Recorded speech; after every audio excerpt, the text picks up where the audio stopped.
already wrestling at that. At that point, I think we were already kind of in the business. Yep. Who were the guys that you idolized growing up? Who were the Sean guys? for sure. Sean and Marty. Sean and Hulk Hogan were my two favorites. My two were probably. It's always Hulk, of course. Yeah, Hulk's like a Hulk's given. the reason why we. Hulk's the reason I got into. Yeah, it. we started watching. It was more of. I got to call the cops. I'm gonna. This is This is assault and battery. Yeah. So this is ridiculous. You're my boy. I remember you. My dad freaked out. Of course, my dad would freak out. Right. So I'm like, no, Dad. This is part of the initiation. I've read all the wrestlers' books. They go through this. I still don't realize why they were doing this to me. No, it's fine. It's fine. So if this happens again. No, I'm going. Yeah, so of course I show up again. It keeps happening, but I'm kayfabing my dad. Yeah, oh, it's fine. I'm like limping around, wearing a shirt now. I loved it. I was hooked. He was the king. The reason Super Dragon had heat with me is because he ran a couple as the guest, right? He would do the same exact thing though. Well, this is why he got mad at me. One day he's just doing basic, spots. He's like, "Okay, guys," he's talking to the students. Pick up the guy, give him a scoop slam, hit the ropes, drop an elbow, cover, kick out. So, of course, everybody's running the drill. Now it's my turn, Mr. BYWA. And so I grab the guy, give him a brain buster, hit the rope, standing shooting star press, cover the guy, 1, 2, all proud. And immediately he gets in my face. He's like, I told you to do a slam and an elbow. Who do you think you are? I'm like, all right. So you think I had learned. Next spot, it's shoot the guy into the corner. Do the same thing. Give him a clothesline in the corner. Right. I shoot the guy in the corner. I run off of his chest. I do a moonsault off his chest. He's like, what are you doing? Yeah. And you kind of screwed us for a while. Yeah, I got a bad because we wrap around SoCal from before PWG. We've been working for 6 years, I'd say. Yeah. And we were like, what is it going to take for us to finally get to that step? Because we knew that was the. Oh yeah. Because we knew it'd be a stepping stone and it'd help us, and it did. But in order to book us as an actual team, before the FCW shows, and I remember he put the belts on us, and we were shocked. Remember, we're like, no way, you trust us to win these belts from you? He saw something in us from day one. Yeah, from day one. Yeah, he loved us, and we hadn't even called this match. So the show's going on, and Nick and I were we're still really nervous at this point. Let's call this match. Just get. Yeah, that's right. So Jimmy's just smoking a cigarette in the back, and Tyler Black. Even Tyler Black's kind of freaking out. He's like, going on? Jimmy, come on, man, we gotta call this match, man. Jimmy's smoking a cigarette. He's like, every day of my life, Tyler Black. I do this every day of my life. And Nick and I are like, what is this guy? This guy's a character. He's so confident, and I'm over here biting my nails off. I'm scared to death. And even Tyler Black was kind of. Tyler was freaking out, so we finally called it. But Jimmy and Tyler kind of going back and forth a little bit, He's like, this is how he is every weekend. This is how he is. He's crazy. But I finally learned. At the time, I think I was kind of like, well, screw this guy.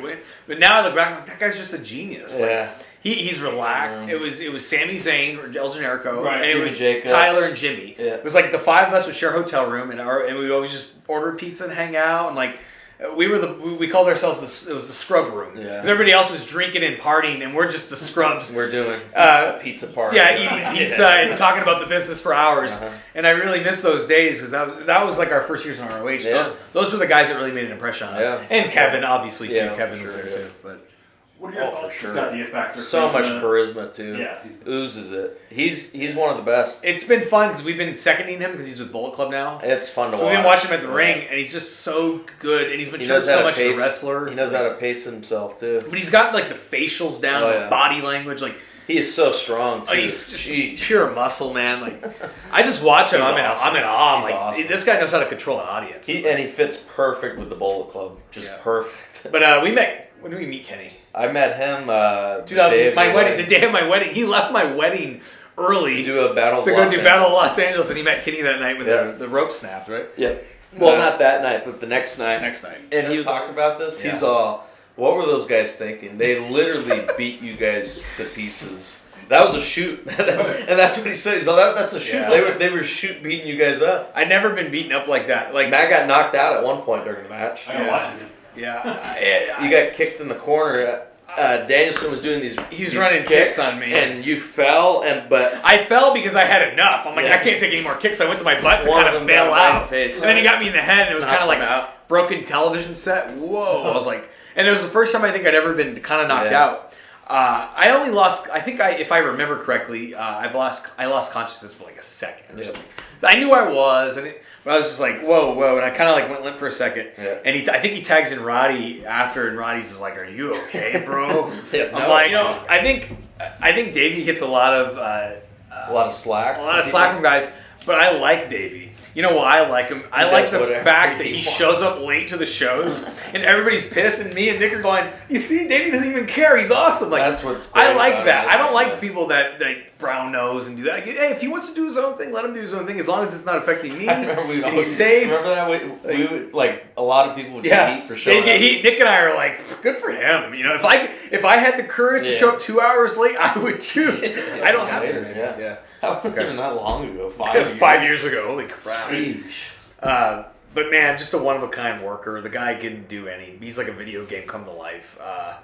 And it doesn't even look like he's It's trying. effortless. That's what probably pisses off all the wrestlers. Like, look at how effortless it looks Yeah. that he's doing all these shooting star. He's presses. another guy like he gets a lot of grief, I think, from the boys because it might be a little bit of the jealousy because he can do And stuff that anything. nobody else can do. Pretty much, yeah.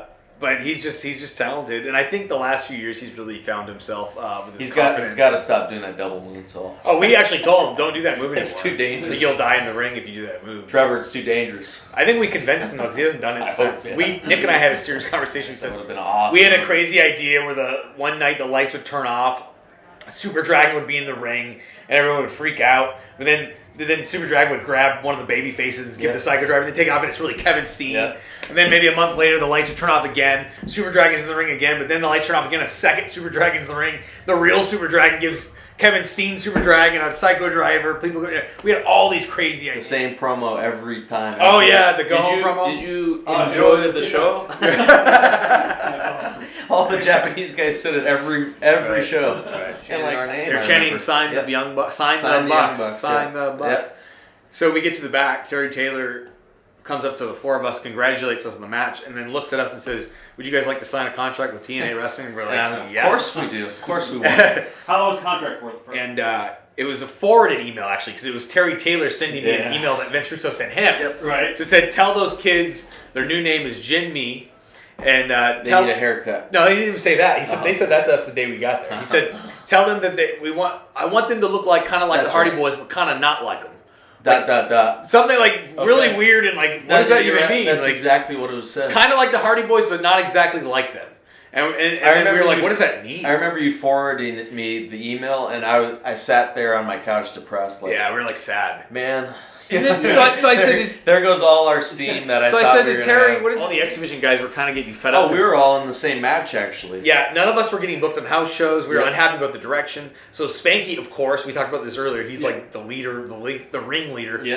He gathered up all the ex guys, me Yeah. and Nick and Chris Sabin and Jay Lethal. Lethal, Red. And he's like, you know what, guys, this needs to be changed. We need to get on more shows. We need a guarantee. We need It should So- change now because today's a live pay-per-view. We can sit out this we- first match, just sit on the ramp and Yeah. say we're not going out there until someone talks to us. Right. So we all blindside Vince Russo in the back. We talked Spanky out of doing that because we can't do that. We're like, we can't do that. Let's go talk. Yeah. Right. Then You were right. So I emailed him. I just said, listen, I said, I'm really offended, man. When we worked together, you never said anything about any of this stuff about us. Like, whenever I'd ask you, and we'd have conversations about this. Vince, is there anything we're doing wrong? How do we get booked on more shows? How do we do better with our character or something? Like, we'd finally, towards the end, would ask him these things. It's not you guys, you're great workers, bro. You do what you do, bro. It's just there's so many exhibition guys, bro. And blah, blah. And you would just tell us this, so we would just, okay. So it's nothing we're doing. No, it's nothing, man. He would insist it was nothing we were doing. Right. But then in this interview, he's talking about what we did wrong, and I was like, why didn't you? So I was like, why didn't you tell me this in person when I came to you as a human being and to our asked you? offense, we were booked in 6-minute matches. We want Right. to get over. So, all the dirt sheets knows that we're there. Right. So I think Booker T might have got. caught wind that Caught we were going to wind be of at SmackDown. Yeah. So we show up late on Tuesday. Yeah, bad traffic. Regal's like, get in the ring. As soon as we get there, get in the ring. So this is why we couldn't say hi to anyone. We have to go right to the ring. And as soon as we get right in the ring, Regal says, okay, you guys versus Usos right now. Yeah. Literally just met the Usos for the first time. Stood in the ring. Hey, what's up, Matt? My name's Matt. This is Nick. Okay, do a match. We're like, okay. So we just do a match on the fly, and we're just selling. And I'm standing. So the announce table's right here, and I'm standing on the apron right here, and I Yeah. see Booker T. A lot of the boys are around the ring because it's like rehearsal. Yeah. He's at the announce table, and I hear him. Who are these two guys? Yeah. These guys have no look. These guys have no presence. Look at their terrible bodies. I was He's like, what? burying us. I was like, does Matt not hear this? This guy is burying us, and all he's doing it, I think, just to pop the boys. Yeah. And It's just right not now, the right it's time. not the right time. We have a for sure thing. We have a great thing. We have a great that just got a raise actually. Yeah. Like New Japan, a substantial amount. New Japan offered us more money to stay put. It's like, you know what? They're doing great things with us. We're hotter than ever because of this place. And it's funny because we usually don't stay put anywhere. Your worth will go up more. And we did the dark match, and afterward, Hunter, Delirious, and Cornette pulled us aside and said, listen, legally, we're not allowed to say anything, but we're really interested in you. So if you guys decide to leave TNA, you have an open job here. But we didn't say that. You didn't hear that from us. So immediately, we're and like, I think the way we carried ourselves on Twitter. What really helped it was the Twitter thing. It was the Booker T handshake thing. That's it. We started getting sympathy from the fans. Yeah. That's what it was. Yeah. They're like, these poor guys. They couldn't do it in TNA. Yeah, right. WWE didn't want them. ROH fired them or whatever. Right. Let's help these guys out. And we've been doing this since the Yard because we're big Hollywood Hogan, man. Yeah, and crotch chopping. But so he told us, you guys are coming to Bullet Club. We're like, of course we are. Perfect. So when we came in, it was fun because natural fitting. Right away, we're like, Devitt's a super cool. Because we already had the chemistry with Machine Gun, and we're friends by association with the other guys. Yeah. Right. Ferg loved us right away because Anderson put us over big. Just took a liking to all those guys right away, and or if I'm holding the guy like normal, have to be this way. Yeah, and then Nick did a moonsault over my body and then landed. I think that's possible too. Let me ask you, speaking of moves, where do you guys come up with the unique spots and moves that you guys create? Man, that's a good question. We used to get the toys, the actual Hasbros, and we wrestle in the rings. And why do you do this? I'm obviously doing something to engage you emotionally. I'm doing my job. And we've gotten, like, even Kevin Nash says, you know what, Bullet Club's awesome. They're actually better in-ring performers than the NWO. Yeah, yes, that's an actual quote he said. Yeah. So, like, if we're getting his blessing, then I don't care about some fan that doesn't like us. Right. He didn't say anything about him publicly. Nothing about how he screwed us. Never. And then he buries us. Like, never until this day we haven't told this story. Like, dude, who do you think you are? You're the one that screwed us out of our jobs, and now you're talking bad about us. Yeah, so I was like, you know what? I'm going to say something on Twitter. Yeah. Screw him. And Kevin Steen doesn't like him either. Well, a lot of guys. That's why it goes deep for us, is because he's talked trash about Kevin and Generico and Cabana and Kenny and Smash Brothers. We saw him. Yeah. He screwed Kevin. He hit Kevin sitting home for 6 months. He's too big. He's got to lose weight. Yeah. Stay home 6 months. When we'd think. And then remember he came back and they had him to stay home another 6 months. But and at the same time, this guy's getting the biggest reaction out of anyone in the company. And then he's burying the program that they were doing with Cabana too. Remember, it was the hottest angle, which now WWE's doing. We're like, this guy doesn't get it. Yeah, I was going to ask you, why do you think your style didn't mesh with how he perceived the business?